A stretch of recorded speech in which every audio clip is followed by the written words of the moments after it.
Hello guys, ഞങ്ങളൊരു 4 മണി പലഹാരം ഉണ്ടാക്കാൻ പോവാണ് കേട്ടോ. അതിന് വേണ്ടി ഞാൻ 4 പഴം എടുത്തിട്ടുണ്ട് ഇവിടെ. അത് നമുക്ക് തോലൊക്കെ കളഞ്ഞിട്ട് ചെറുതായിട്ട് തോല് കളയാം, എന്നിട്ട് ബാക്കി പറയാം.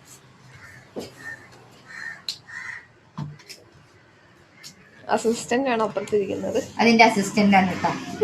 മേലൊക്കെ കഴിയാൻ നല്ല സുന്ദര കുട്ടപ്പനായിട്ട് ഇരിക്കുക അവിടെ. പെൺകുട്ടിയാന്ന് ഓർത്ത് തെറ്റിദ്ധരിക്കണ്ട. പെൺകുട്ടിയാണെന്ന് ആരും തെറ്റിദ്ധരിക്കരുത്. ഞങ്ങളുടെ ലൈവിൽ കാണാറുണ്ടല്ലോ. സനുവിന് ക്ലാസ് ഉണ്ടല്ലോ.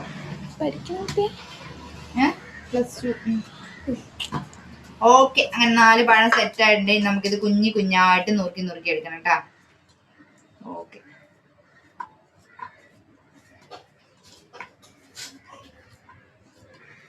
ചെറിയ കുട്ടികൾക്ക് നല്ല ഇഷ്ടപ്പെടും കേട്ടാ. അപ്പൊ ഞങ്ങൾ ഈ പഴങ്ങളൊക്കെ നുറുക്കി എടുത്തിട്ടുണ്ട് കേട്ടോ. ഇതേപോലെ കുഞ്ഞാക്കി കനം നുറുക്കി എടുക്കണം കേട്ടോ. കനം കുറച്ച് നുറുക്കി എടുക്കണം. നല്ല സോഫ്റ്റ് ആയിട്ട് വരും.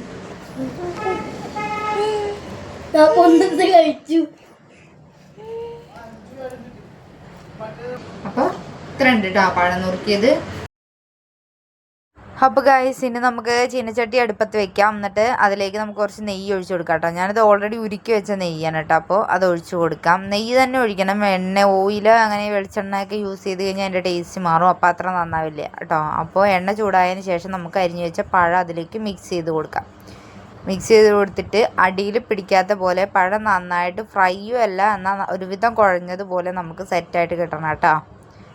അപ്പോൾ ഇതാ നമ്മുടെ പഴം ഓൾറെഡി ഒരുവിധം റെഡി ആയിട്ടുണ്ട്. ഇനി നമുക്ക് അടുത്തതായിട്ട് ഇതിലേക്ക് നമുക്ക് മുട്ട ഒഴിച്ചു കൊടുക്കാം. അതിന് വേണ്ടി ഞാൻ 3 മുട്ട എടുത്ത് വെച്ചിട്ടുണ്ട്. 3 മുട്ട മിക്സ് ചെയ്തിട്ട് മഞ്ഞ വെള്ളയൊക്കെ പഴം ഒന്നിച്ച് മിക്സ് ആക്കിയിട്ട് അതിലേക്ക് അങ്ങോട്ട് ഒഴിച്ചു കൊടുക്കാം.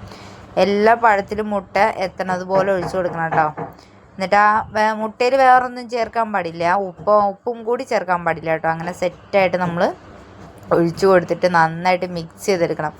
എല്ലാ പഴത്തിലും മുട്ടയിൽ എല്ലാ പഴവും കൊള്ളണതുപോലെ നന്നായിട്ട് മിക്സ് ചെയ്ത് കൊടുക്കണം. ആ ടൈമിൽ അടി പിടിക്കണ പോലെ തോന്നുകയാണെങ്കിൽ കുറച്ചും കൂടെ നെയ്യ് ഒഴിച്ച് കൊടുക്കാം. അങ്ങനെ നന്നായിട്ട് ആക്കിയെടുത്തതിന് ശേഷം ഇതാണ് നമ്മുടെ ഫൈനൽ ലുക്ക്. മുട്ടയും പഴവും രണ്ടും കൂടി ഏകദേശം ഒന്നായിട്ടുണ്ട്. ഏകദേശം നല്ല രീതിയിൽ ഫ്രൈ പോലെ ഒന്നായിട്ടുണ്ട്. നല്ല ടേസ്റ്റാണ് കേട്ടോ. ചെറിയ കുട്ടികൾക്കൊക്കെ ഉണ്ടാക്കി കൊടുത്താൽ അവർക്ക് നല്ല ഇഷ്ടപ്പെടും. ഞങ്ങളിത് ഇടയ്ക്ക് ഇവിടെ ഉണ്ടാക്കലുണ്ട്. 4 മണി പലഹാരം എന്ന് പറഞ്ഞാൽ ഞാനിത് ഉണ്ടാക്കുമ്പോൾ കുറച്ച് വൈകി, അതുകൊണ്ട് നേരിലൊക്കെ അടിക്കുന്നുണ്ട്. എല്ലാവരും ഒന്ന് ട്രൈ ചെയ്ത് നോക്കണം. ഗൈസ്, വീഡിയോ ഇഷ്ടപ്പെട്ടാൽ സപ്പോർട്ട് ചെയ്ത് കൂടെ കൂടാൻ മറക്കല്ലേ.